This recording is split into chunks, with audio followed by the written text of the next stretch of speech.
देखो प्यारे बच्चों, हम कक्षा 12th के जो चैप्टर हिंदी सब्जेक्ट है उसका जो आरोह जो बुक है, उसकी दो बुक हैं, एक आरोह है और एक वितान है। आरोह का मतलब क्या होता है? आरोह का मतलब क्या होता है?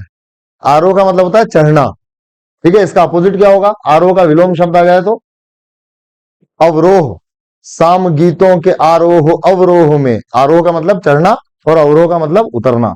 इसी तरह दूसरी किताब का नाम क्या है आपकी? वितान। वितान का मतलब क्या होता है? वितान का मतलब होता है फैलाव। ठीक है ना?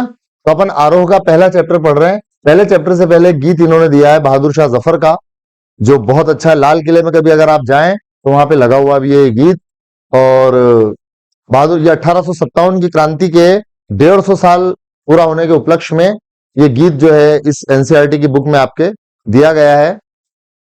तो मैं आपको बताऊं, इस गीत के संदर्भ में सर आप भी सुने। एक बहुत फेमस स्टोरी है, वो ये है कि जब 1857 की क्रांति असफल हुई और बहादुर शाह जफर के बेटों का कटा हुआ सर, दो बेटों का कटा हुआ सर थाली में सुबह, क्योंकि आप जानते हैं ये 1857 की क्रांति हुई थी, ये बहादुर शाह जफर के नेतृत्व में हुई थी। तो जब दो बेटों का कटा हुआ सर उसके पास लाया गया तो एक जो जासूस था उसने बहादुर शाह जफर से कहा। बहादुर शाह जफर एक बहुत अच्छा शायर था, बहुत अच्छा पोएट था, बहुत अच्छा कवि था। तो उसने कहा, जो जासूस था उसने कहा बहादुर शाह जफर से कि दम दमे में दम नहीं, अब खैर मांगो जान की, ए जफर ठंडी हुई शमशीर हिंदुस्तान की। तो बहादुर शाह जफर देखो कितना अच्छा कवि था, उसने क्या जवाब दिया? उसने कहा ना कि दम दमे में दम नहीं, अब खैर मांगो जान की, ए जफर ठंडी हुई शमशीर हिंदुस्तान की। तो उसने कहा जब तलक आती रहेगी गाजी में बू ईमान की, तख्त लंदन तक चलेगी तेग हिंदुस्तान की। मतलब हम आपसे कभी भी सरेंडर नहीं करेंगे। इतना अच्छा क्रांतिकारी नेतृत्व था। लेकिन आप जानते हैं कि दिल के फपोले जल उठे सीने के दाग से और घर को आग लग गई घर के चिराग से। तो बहरहाल, तो इसलिए 1857 क्रांति असफल हुई। उसी संदर्भ में एक प्रीफेस के रूप में आप समझ लें, इस बुक पे ये गीत दिया गया है कि लगता नहीं है दिल मेरा उजड़े दयार में। यानी अब जो देश पे अंग्रेजों का कब्जा हो गया ना, तो वो कह रहा है कि अब ये देश दूसरे के कब्जे में जा चुका है, इसको जल्दी देख लेते हैं अपन। किसकी बनी है आलमे ना पायेदार में। यानी इस जो नष्ट होने वाला संसार है इसमें हमेशा तो कुछ भी नहीं रहा है। बुलबुल को बागबां से न सयाद से गिला।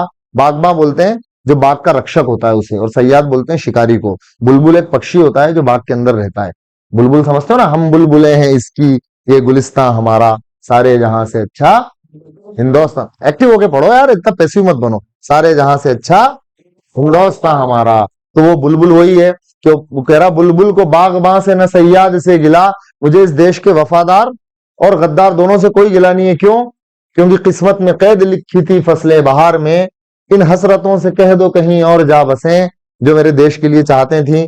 इतनी जगह कहाँ है दिले दागदार में, एक शाखे गुल पे बैठ के बुलबुल है शादमां, कांटे बिछा दिए हैं दिले लाल हजार में।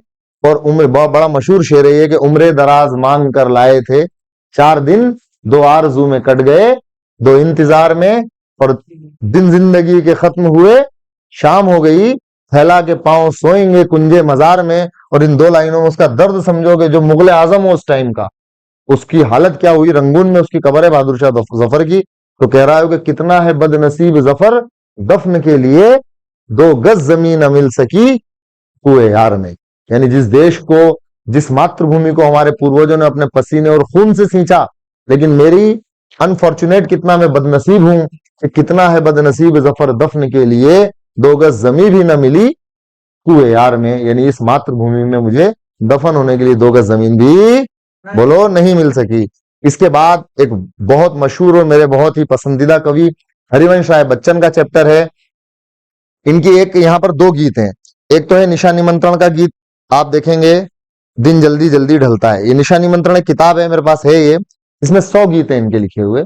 उनमें से जो पहला गीत है ना निशा निमंत्रण का, वो गीत इस आत्म परिचय के बाद है। वो गीत यहाँ पर है, आप देखें। ये हरिवंश राय बच्चन का एक गीत है निशा निमंत्रण। आपको मालूम है हरिवंश राय बच्चन की सबसे फेमस जो रचना थी वो थी मधुशाला, है ना। इसके अलावा मधुबाला और भी बहुत सारी इनकी रचनाएं, निशा निमंत्रण है। तो निशा निमंत्रण का एक ये गीत है और ये बहुत ही अच्छा गीत है। देखो क्या है कि हिंदी को पढ़ने के लिए इंसान का दिल जो है ना, वो बहुत ही साहित्यिक हृदय होना चाहिए। ठीक है ना, तभी आप समझ सकते हैं। आप जानते हैं कि साहित्य का कितना बड़ा महत्व है, इतना बड़ा महत्व है कि जब भारत के पहले प्रधानमंत्री पंडित जवाहरलाल नेहरू एक बार सीढ़ियां चढ़ रहे थे एक मंच की, तो उनका पांव टकराया, ठोकर लगी पांव पे, तो उनको वहां पर जो कवि थे, शायद माखनलाल चतुर्वेदी थे, उन्होंने पकड़ा एकदम पंडित जी को, गिरते से पकड़ा। तो पंडित जी ने कहा कि चतुर्वेदी जी आपका बहुत बहुत धन्यवाद, वो कवि थे बहुत बड़े, कि आपने मुझे क्या हुआ गिरते से संभाला। तो माखनलाल चतुर्वेदी ने कहा कि जब जब राजनीति को ठोकर लगती है तब तब साहित्य उसे सहारा देता है। समझ रहे हैं आप? भारतीय, आप देखें भारतीय आजादी के इतिहास के अंदर अगर आप महत्व देखें साहित्य का तो कितना बड़ा महत्व है। अगर आप नारे देखें, इंकलाब जिंदाबाद, या सरफर राम प्रसाद बिस्मिल की आप अगर कविता आपने सुनी हो कि सरफरोशी की तमन्ना अब हमारे दिल में है, देखना है जोर कितना बाजुए कातिल में है ना, वक्त आने दे बता देंगे तुझे आसमां, हम अभी से क्या बता दें क्या हमारे दिल में है। तो ये जो साहित्य है, ये इसका महत्व मैंने आपको बताया। तो इसको समझने के लिए हमारा दिल भी उस तरह का होना चाहिए कि हम उसकी गहराई तक पहुंच सकें। अगर हम इसे लाइटली लेंगे तो ये चीज हमें नंबर दिला सकती है, आनंद नहीं दिला सकती। लेकिन अगर हम इसे इसे दिल के साथ पढ़ेंगे, आनंद इतना आएगा कि नंबर तो आ ही जाएंगे पूरे पूरे। समझ रहे हो? यानी डबल आनंद आएगा, एक इसे पढ़ने का आनंद आएगा और एक पूरे नंबर लाने का आनंद आएगा। तो आनंद प्लस आनंद इज इक्वल टू परमानंद हो जाएगा। ठीक है? तो यहां पर ये पहला चैप्टर है हमारा, इसका ये वाला हिस्सा हम पढ़ेंगे कि दिन जल्दी जल्दी ढलता है।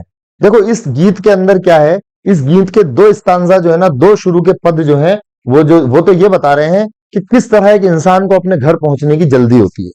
और तीसरा पद जो है ना, ये एकाकीपन को बताता है, अकेलापन। अकेलापन समझते हैं आप?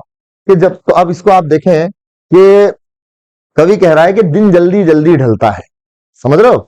दिन जल्दी जल्दी ढलता है, हो जाए न पथ में रात कहीं, मंजिल भी तो है दूर नहीं, ये सोच थका दिन का पंथी भी जल्दी जल्दी चलता है, दिन जल्दी जल्दी ढलता है। यानी एक इंसान जिसे शाम को अपने घर जाना है, उसे पता है कि घर में बच्चे इंतजार कर रहे हैं। समझ रहे हो? बच्चे, आपने देखा, आप भी बच्चे रहे हो बहुत छोटे कभी, तो पापा का इंतजार, बच्चे जब पापा आते हैं गेट पे तो बच्चे क्या करते हैं बताओ? एकदम दौड़ के जाते हैं गेट की तरफ, ही नहीं इतनी शिद्दत से पापा का इंतजार करते हैं।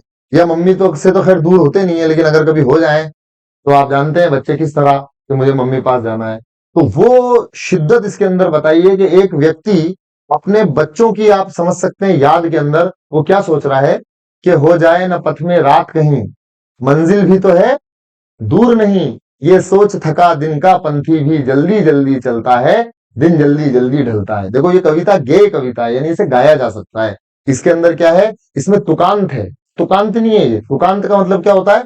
जैसे देखो, हो जाए न पथ में रात कहीं, और अगली लाइन क्या है, मंजिल भी तो है दूर नहीं। तो तुकांत मिल रहा है कि नहीं मिल रहा? ये सोच थका दिन का पंथी भी जल्दी जल्दी चलता है, और फिर क्या लाइन रिपीट होगी, दिन जल्दी जल्दी चलता है। कितना खूबसूरत वर्णन है। आप देखो, संदर्भ इसमें पक्षियों का लिया है, लेकिन सभी प्राणियों के लिए ये बात समान रूप से सत्य स्थापित होती है। क्या? कि बच्चे प्रत्याशा में होंगे। देखो एक बाप का, एक माँ का कैसे इंतजार करते हैं, जो वर्किंग वुमेन्स रहती हैं, जो वर्किंग वुमेन रहती हैं, उनका कैसे बच्चे वेट करते हैं बताइए घर पे। और जो पापा जब काम करके आते हैं शाम को, बच्चे कैसा इंतजार करते हैं। कि अगर मैं आपको एक बहुत अच्छे शायर है राजेश रेड्डी, आईएएस ऑफिसर है, उनका सर एक शेर है कि रोज शाम खाली हाथ जब घर जाता हूं मैं, मुस्कुरा देते हैं बच्चे और मर जाता हूं मैं। समझ आई बात? यानी ये एक बेरोजगारी पे कहा गया शेर है कि रोज शाम खाली हाथ जब घर जाता हूं मैं, मुस्कुरा देते हैं बच्चे और मर जाता हूं मैं। तो ये बाप का, माँ का प्यार होता है बच्चों के लिए। कि इसी आपकी बुक के अंदर एक शेर है, शायद फिराक गोरखपुरी का शेर है वो, कि घर लौट बहुत रोए माँ बाप अकेले में, मिट्टी के खिलौने भी सस्ते न थे मेले में। ये माँ बाप की गरीबी और बच्चे की मोहब्बत दोनों के संधि स्थल पर कैसे एक पेरेंट्स का, माँ बाप का जो जो दिल है, उसके द्रवण की चरम सीमा बताई जा रही है कि घर लौट बहुत रोए माँ बाप अकेले में, मिट्टी के खिलौने भी सस्ते न थे मेले में। तो उसी संदर्भ को आप देख के पढ़ेंगे सर कि बच्चे प्रत्याशा में होंगे। भाई साहब आशीर्वाद चाहूंगा आपका कि बच्चे प्रत्याशा में होंगे। प्रत्याशा मतलब इंतजार कर रहे होंगे, वेट कर रहे होंगे, नीड़ों से झांक रहे होंगे। समझे? बार बार के बाइक की, के पापा की बाइक तो नहीं आई, बाइक का इंतजार करते हैं एकदम साउंड से, है ना, कि अरे दौड़ के जा रहे हैं, देख रहे हैं। ठीक है ना? तो बच्चे प्रत्याशा में होंगे, नीड़ों से झांक रहे होंगे। ये विचार, ये सोच के, ये विचार परों में चिड़ियों के भरता कितनी चंचलता है, दिन जल्दी जल्दी ढलता है। लेकिन अब कवि खुद के एकाकी जीवन को संदर्भित कर रहा है लास्ट पैरा के अंदर। इसके लास्ट ये जो इसका गीत का जो हिस्सा है, इसके अंदर कवि अपने एकाकीपन को रेखांकित कर रहा है और क्या कह रहा है कि मुझसे मिलने को कौन विकल। समझ रहे हो, मैं तो इतना अकेला हूं कि मुझसे मिलने को कौन विकल। मैं अकेला हूं, मेरा कोई वेट करने वाला नहीं है। मैं मुझसे मिलने को कौन विकल, मैं हूं किसके हित चंचल। भाई बच्चे, पक्षी को तो इसलिए चंचलता है कि उसके बच्चे इंतजार कर रहे हैं। पंथी, पंथी मतलब चलने वाला, है ना, उसको इसलिए चंचलता है कि उसके फैमिली मेंबर्स, उसके बच्चे उसका इंतजार कर रहे हैं। लेकिन मेरे जीवन में तो कोई नहीं है। कितना अकेलापन है, कैसा अकेलापन है, कैसा अकेलापन है कि मुझसे मिलने को कौन विकल, मैं हूं किसके हित चंचल।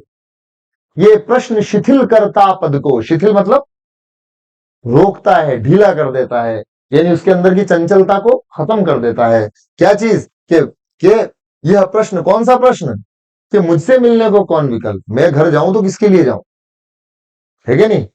और मैं अगर अपने अंदर जो है चंचलता रखूं तो किसके लिए रखूं, मैं जल्दी करूं तो किसके लिए करूं, मुझसे मिलने को कौन विकल, मैं हूं किसके हित चंचल।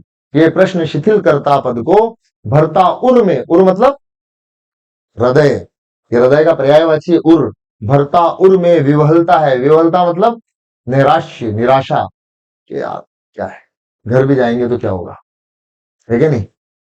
यह प्रश्न शिथिल करता पद को, भरता उर में विवहलता है, दिन जल्दी जल्दी ढलता है। ठीक है। इसके बाद जो ये वाला गीत है, आत्म परिचय, बहुत ही शानदार और बहुत ही दर्शन को लिए हुए, फिलॉसफी को लिए हुए गीत है कि मैं जग जीवन का भार लिए फिरता हूं। बस इसकी पहली लाइन अगर आपको समझ में आ गई तो मैं समझता हूं गीत पूरा समझ में आ जाएगा।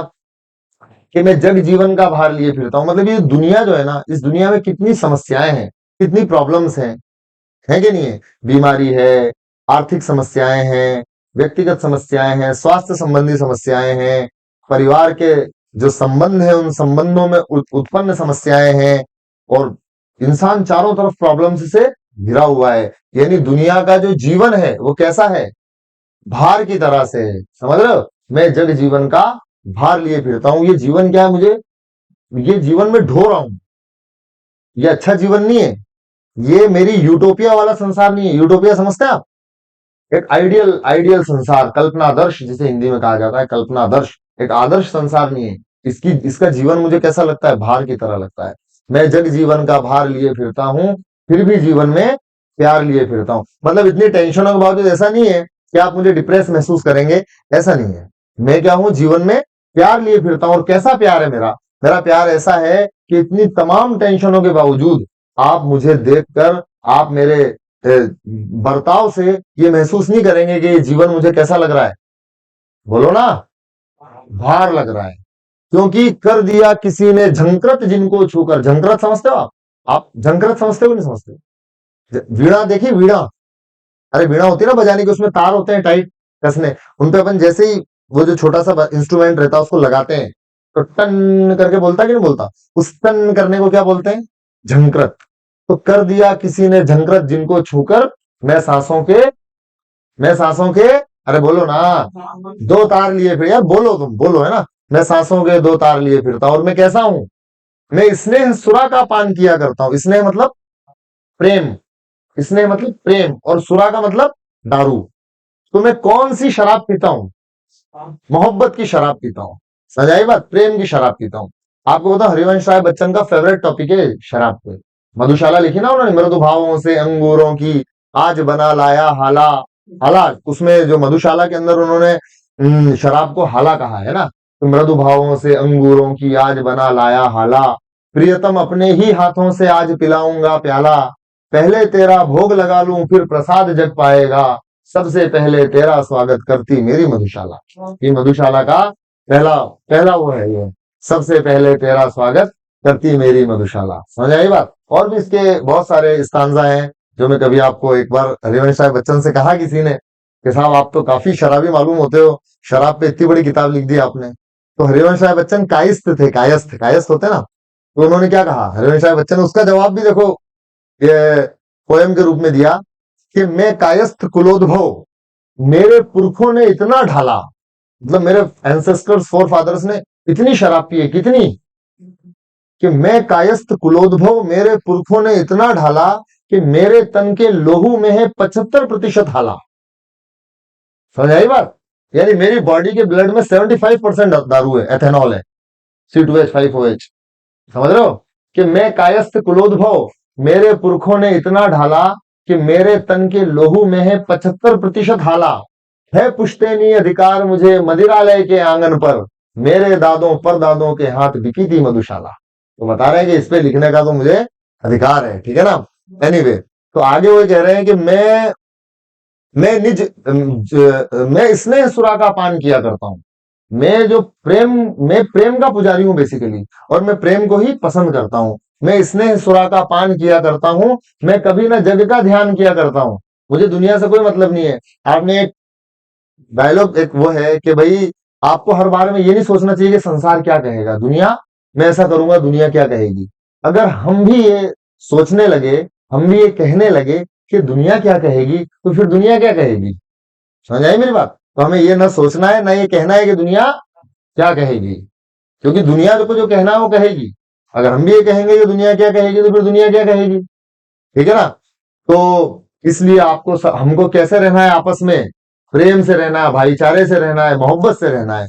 मैं स्नेह सुरा का पान किया करता हूं, मैं कभी ना जग का ध्यान किया करता हूं, है ना। मैं दुनिया की फिक्र नहीं करता हूं। और दुनिया कैसी है, दुनिया बहुत स्वार्थी है, दुनिया बहुत स्वार्थी है, दुनिया बहुत सेल्फिश है।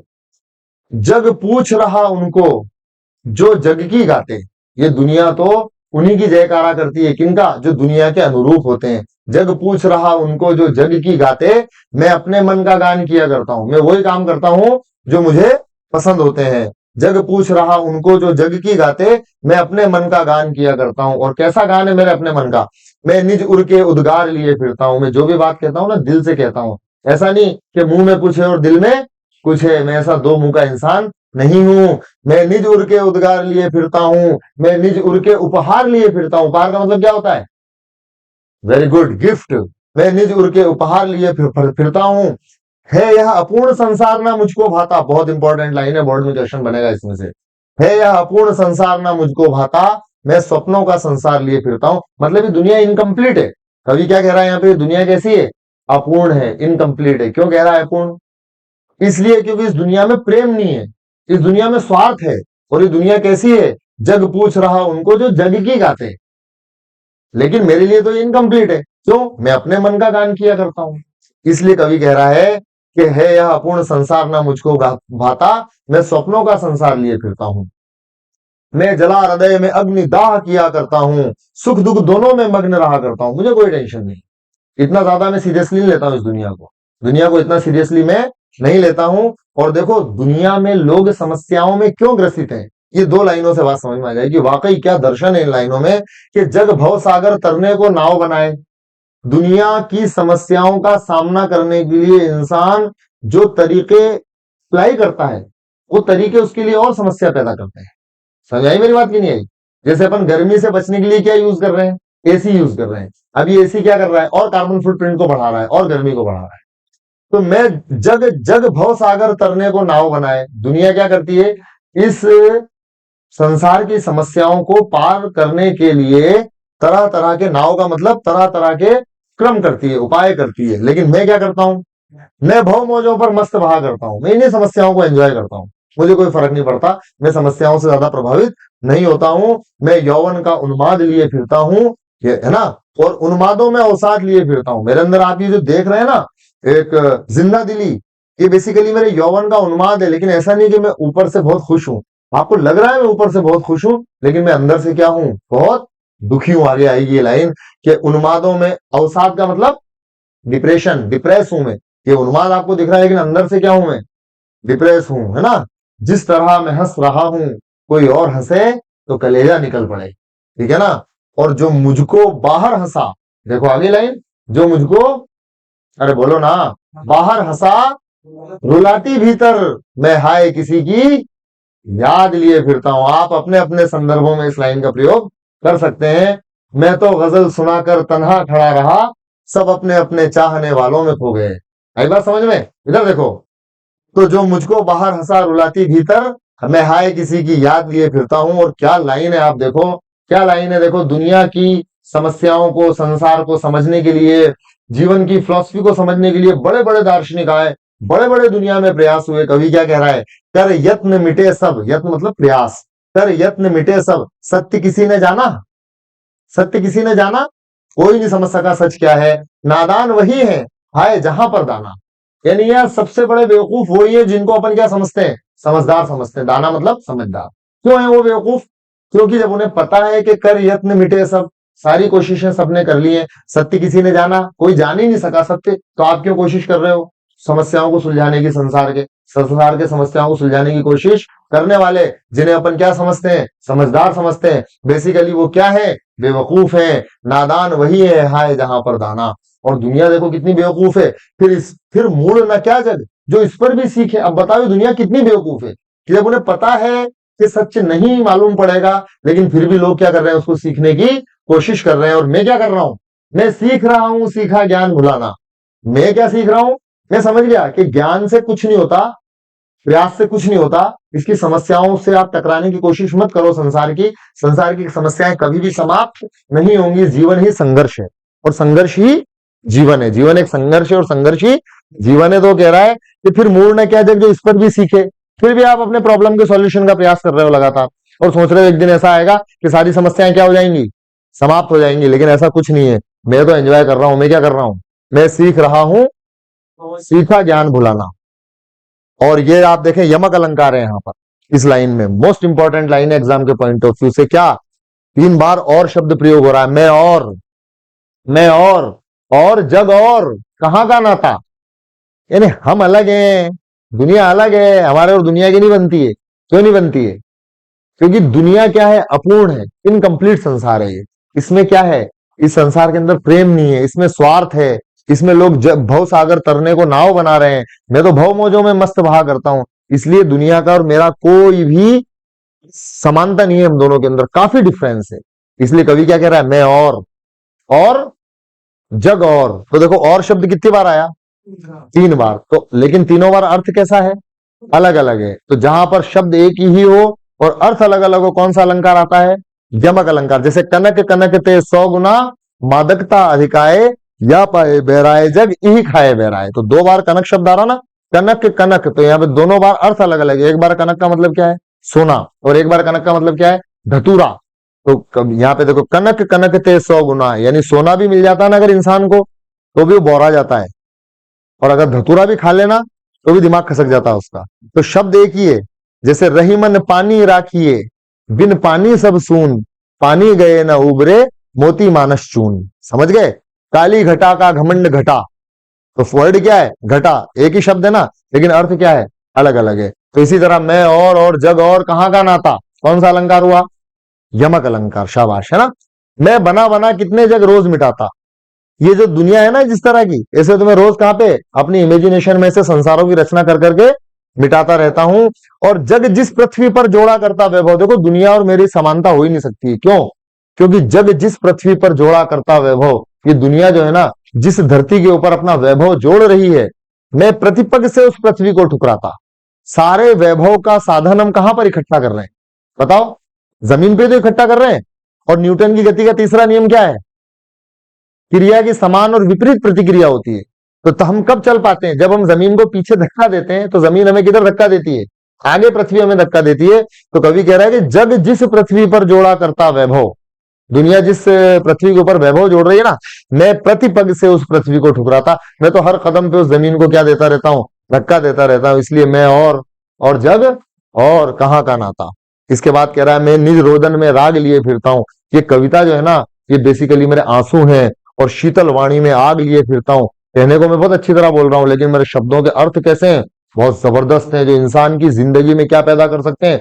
एक क्रांति पैदा कर सकते हैं, एक उसके अंदर वैचारिक परिवर्तन ला सकते हैं। इसलिए मेरी शीतल वाणी में क्या है? आग है। और क्या लाइन है, देखो आप। हो जिस पर भूपों के प्रासाद निछावर। भूप का मतलब किंग राजा, और प्रासाद का मतलब महल।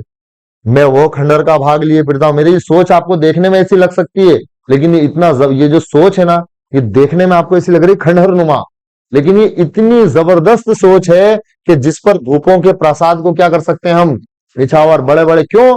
क्योंकि मेरी सोच में सॉलिडपन है, ठोसपन है, संसार से विरक्ति है। और भूपों के प्रासाद क्या है? दुनिया से आपको जोड़ने वाले हैं, आपका ऐसी दुनिया में दिल लगाने वाले हैं जो दुनिया एक दिन 100% क्या होगी? खत्म होगी। तो हो जिस पर भूपों के प्रासाद निछावर, मैं वह खंडहर का भाग लिए फिरता हूं।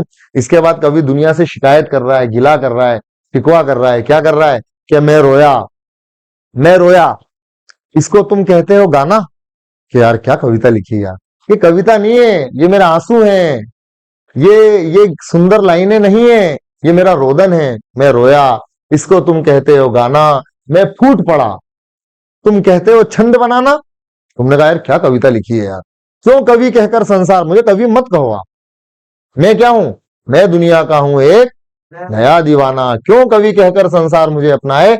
मैं दुनिया का हूं एक नया दीवाना। और मैं कैसा हूं? कि मैं दीवानों का वेश लिए फिरता हूं। देखो मेरा वेश कैसा है? दीवानों जैसा है। मैं दीवानों का वेश लिए फिरता हूं, मैं मादकता निशेष लिए फिरता हूं। जिसको सुनकर, देखो आप लोग हंसने लगे कि नहीं हंसने लगे? जिसको सुनकर जग झूम झुके लहराए, मैं मस्ती का संदेश लिए फिरता हूं। तो ज्यादा दुनिया की समस्याओं से टेंशन लेने की जरूरत नहीं है। सबसे बड़ी समस्या क्या है? टेंशन का लेना, समस्या को समस्या समझना। आंसू अगर नीलाम हुए तो समझो पूरी हुई समस्या। कोई आप टेंशन मत लो। और ये दुनिया जो है ना, ये इतनी वो नहीं है। यहाँ पर आप सिर्फ स्नेह सुरा का पान करो। देखो क्या कह रहा है, स्नेह सुरा का पान करो आप, जग की ज्यादा टेंशन मत लो। अपने दिल की बातें दुनिया से कहो, ये संसार कैसा है? अपूर्ण संसार है। अपने स्वप्नों का मेरा एक अलग संसार है।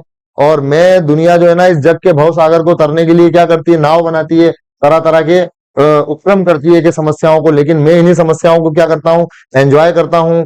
और ये बात सही है कि मेरे अंदर भी डिप्रेशन है। कभी कभी मैं सोचता हूँ कि क्यों मेरी बात दुनिया समझ नहीं पाती है, इसलिए मैं फूट पड़ा, है ना। और देखो मैं रोया, मुझे टेंशन होती है, मैं रोया, इसको तुम कहते हो गाना है। मैं फूट पड़ा, तुम कहते हो छंद बनाना। ये सारी बातें है ना। तो इस वजह से